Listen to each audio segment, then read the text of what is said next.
Hello friends, ಇವನಿದ್ದು ಒಂದು application ಸ್ಟೇಟಸನ್ನು ಯಾವ ರೀತಿ ನೋಡಬೇಕಂತ ಹೇಳ್ಕೊಡ್ತೇನೆ. ಮೊದಲಿಗೆ ಸೇವಾಸ್ ಅಂತ ಸರ್ಚ್ ಮಾಡಿ ಗೂಗಲಲ್ಲಿ. ಅಲ್ಲಿ ನಿಮ್ಮ ಒಂದು ಮೊಬೈಲ್ ನಂಬರ್ ಹಾಕಿ ನಂತರ ಒ ಟಿ ಪಿ ಕೇಳುತ್ತೆ. ಒ ಟಿ ಪಿ ಕೊಡಿ. ಸೆಂಡ್ ಅಂತ ಒ ಟಿ ಪಿ ಬರುತ್ತೆ. ಒ ಟಿ ಪಿ ಎಂಟ್ರಿ ಮಾಡಿದ್ಮೇಲೆ ಆ ಕ್ಯಾಪ್ಚಾ ಇರುತ್ತೆ ಕೆಳಗಡೆ. ಆ ಕ್ಯಾಪ್ಚಾನ ನೀವು ಎಂಟ್ರಿ ಮಾಡಬೇಕು. ಕರೆಕ್ಟಾಗಿ ವಿಡಿಯೋ ನೋಡ್ಕೊಳ್ಳಿ. ಹಾಗೆ ಯಾರಾದರೂ ಹೊಸಬರು ಇದ್ದರೆ ನಮ್ಮ ಯೂಟ್ಯೂಬ್ಗೆ ಸಬ್ಸ್ಕ್ರೈಬ್ ಮಾಡ್ಕೊಳ್ಳಿ, ಹಾಗೂ ಲೈಕ್ ಮಾಡಿ, ಹಾಗೂ ಒಂದು ಕಮೆಂಟ್ ಮಾಡಿ. ಕ್ಯಾಪ್ಚಾ ಎಂಟ್ರಿ ಮಾಡಿದ ತಕ್ಷಣ ಸಬ್ಮಿಟ್ ಅಂತ ಕೆಳಗಡೆ ಇದೆಯಲ್ಲ, ಸಬ್ಮಿಟ್ ಅಂತ ಕ್ಲಿಕ್ ಮಾಡಿ. ನಂತರ ನೆಕ್ಸ್ಟ್ ಪೇಜು ಓಪನ್ ಆಗುತ್ತೆ. ಸೇವಾಸ್ ಇಂದು ಒಂದು ವೆಬ್ಸೈಟು ಓಪನ್ ಆಗುತ್ತೆ. ವೇಟ್ ಮಾಡಿ.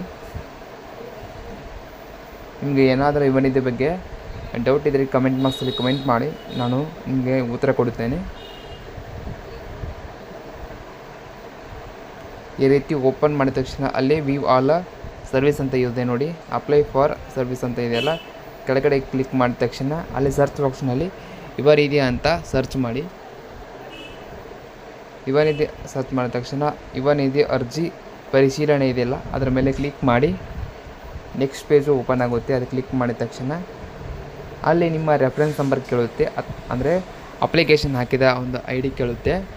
ಒಂದು ಆ ಅಪ್ಲಿಕೇಶನ್ ನಂಬರ್ ಐ ಡಿ ಹಾಕಿ, ನೀವು ಯಾವ ಮಂತಲ್ಲಿ ಅಪ್ಲಿಕೇಶನ್ ಹಾಕಿರ್ತಾರಲ್ಲ ಆ ಒಂದು ಮಂತ್ ಹಿಡ್ಕೊಂಡು 180 ಡೇಸು ಹಾಗೇನು ಕ್ಲಿಕ್ ಮಾಡಬೇಕು. ನೀವು ಯಾವ ಮಂತ್ ಹಾಕಿರ್ತಾರಲ್ಲ ಆ ಮಂತ್ ಹಿಡ್ಕೊಂಡು 180 ಡೇಸ್ ಕಂಪ್ಲೀಟ್ ಆಗಿದ್ದ ನೆಕ್ಸ್ಟು ನೀವು ಏಪ್ರಿಲ್ ಅಂತ ಕೊಟ್ಟ ತಕ್ಷಣ ಡಿ ಬಿ ಟಿ ಪೋಸ್ಟೆಡ್ ಅಂತ ಇದೆ ನೋಡ್ಕೋಬೋದು.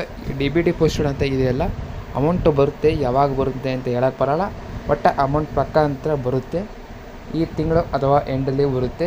ಡಿ ಬಿ ಟಿ ಪುಷ್ ಆಗಿದೆ, ಅಮೌಂಟ್ ಬಂದೇ ಬರುತ್ತೆ. ನೋಡ್ಕೋಬೋದು. ಡಿ ಬಿ ಟಿ ಪೋಸ್ಟೆಡ್ ಅಂತ ಇದೆ.